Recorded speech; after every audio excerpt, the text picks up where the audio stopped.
गांव में लहलहाते खेत देखना कितना सुखद लगता है। पर फसल की कटाई हो जाती है और दूसरी फसल की तैयारी के समय गांव का क्या हाल होता है, ये जानने के लिए हम मई के आखिरी दिनों में गांव गए। भयंकर गर्मी थी। सुबह सुबह ही हम बिहार में भभुआ के पास हसनपुरा गांव में पहुंचे। छोटा सा गांव है, करीब 40 से 45 घर है, जिसकी आबादी 250-300 हो सकती है। चलिए देखा जाए गांव कैसा है और वहाँ के लोग क्या कर रहे हैं।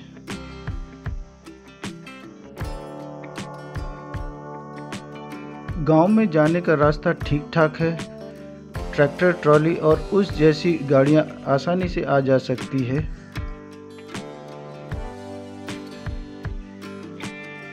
धीरे धीरे हम लोग आगे बढ़ते रहे। रास्ता साफ सुथरा ठीक ठाक ही गांव लग रहा था। सामने एक बहुत बड़ा पीपल का पेड़ दिखाई दिया, जिसे हमें बताया गया कि ये जगह शंकर जी का स्थान है। छोटा सा मंदिर है, उसमें शिवलिंग बना हुआ है। प्रणाम कर हम आगे बढ़े।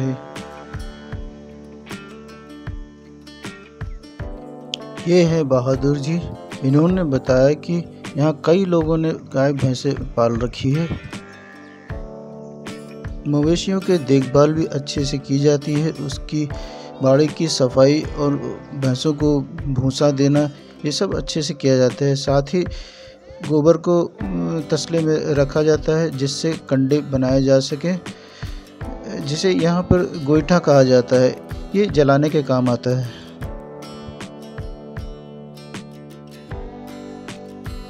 पास ही देखा दूध दूहने की तैयारी चल रही है।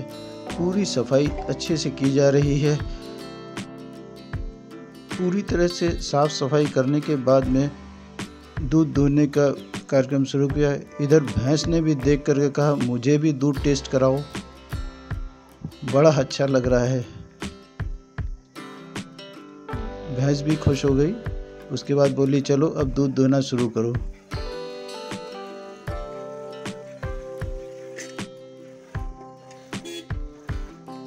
और ये साहब भी अच्छे से दूध दूहना शुरू किए। बहुत खुश हैं दूध दूहते दूहते।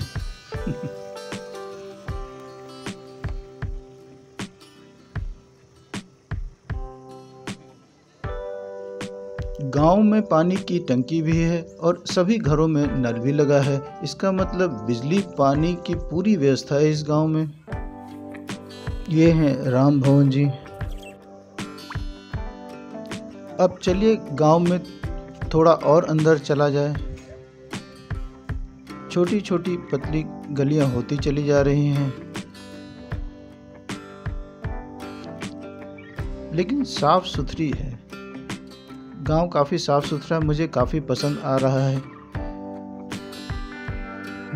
मुड़ाने के बाद एकदम आखिर में पहुंचने वाले हैं, जहां पे कुछ मकान बनने की तैयारी पे हैं। ये बहादुर जी का घर है और आखिरी छोर में हम गांव के पहुंच गए।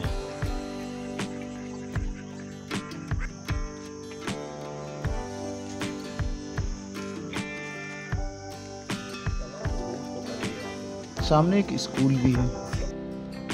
यह है उप सरपंच सूरजनाथ। इन्होंने कहा कि चलिए गांव के स्कूल देखिए और काली मंदिर भी देख लीजिए, तो हम लोग भी उनके पीछे पीछे चलिए।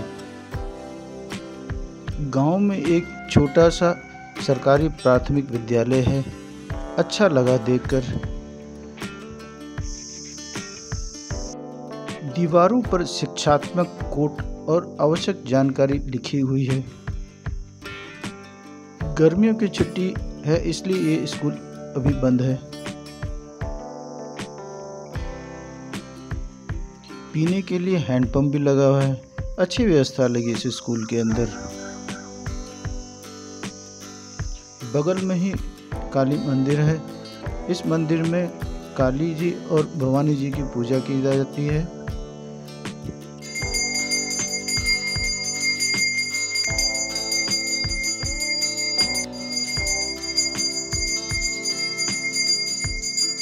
सूरजनाथ जी ने पूजा की और हम लोगों ने भी प्रणाम किया और वापस लौट आए।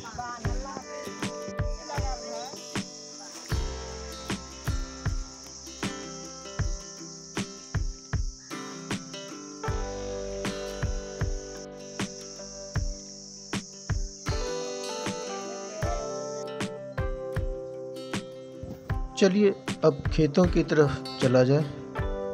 इस भयंकर गर्मी में खेत किस तरह दिखाई देते हैं और क्या होता है, इसकी जानकारी ली जाए।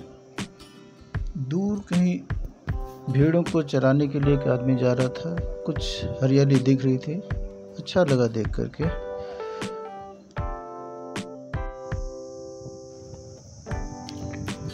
ये ताल है, गर्मी की वजह से पानी अभी इसमें नहीं है। बरसात में ये पूरा भर जाता है और काफ़ी बड़ा ये ताल है।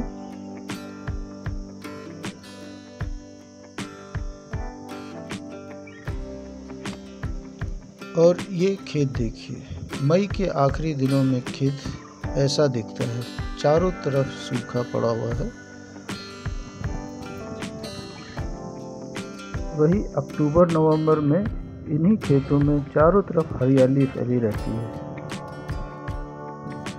पर अभी जमीन में दरारें पड़ गई हैं, इतनी गर्मी है।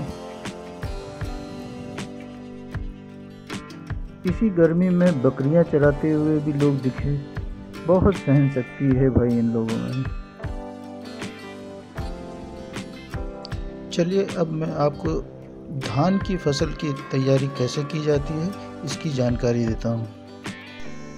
सबसे पहले पुराने फसल के जो खूंटे होते हैं उसको काट करके एक जगह बिखेर के इसको जला दिया जाता है और इस तरह से खेतों की सफाई की जाती है। उसके बाद खेतों की जुताई की जाती है। ट्रैक्टर है इसीलिए आसानी से हो भी जा रहा है। पहले तो लोग बैलों से खेतों की जुताई किया करते थे, बहुत समय लगता था, लेकिन आजकल टेक्नोलॉजी बढ़ने की वजह से ट्रैक्टर से जुताई आराम से हो जाती है। देखिए कितना आराम से कर रहा है। जुताई के बाद अगर कुछ कमी रह जाती है उसे फावड़े से ठीक कर दिया जाता है।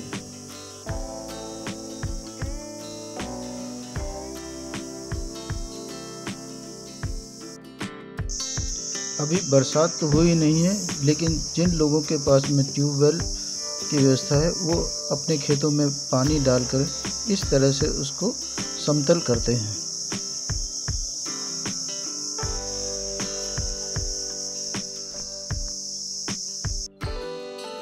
समतल करने के बाद धान के बीजों को इस तरह से छिटका जाता है।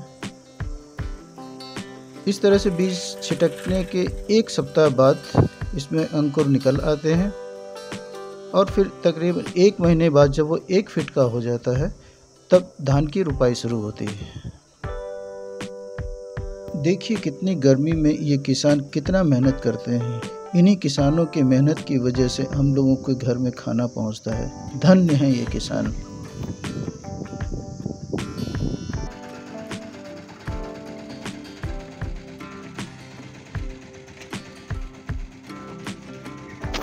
पूरा दिन बिताने के बाद सुबह 4 बजे एक ऑटो की व्यवस्था की, जिसमें बैठकर हम लोग स्टेशन की तरफ रवाना हो गए।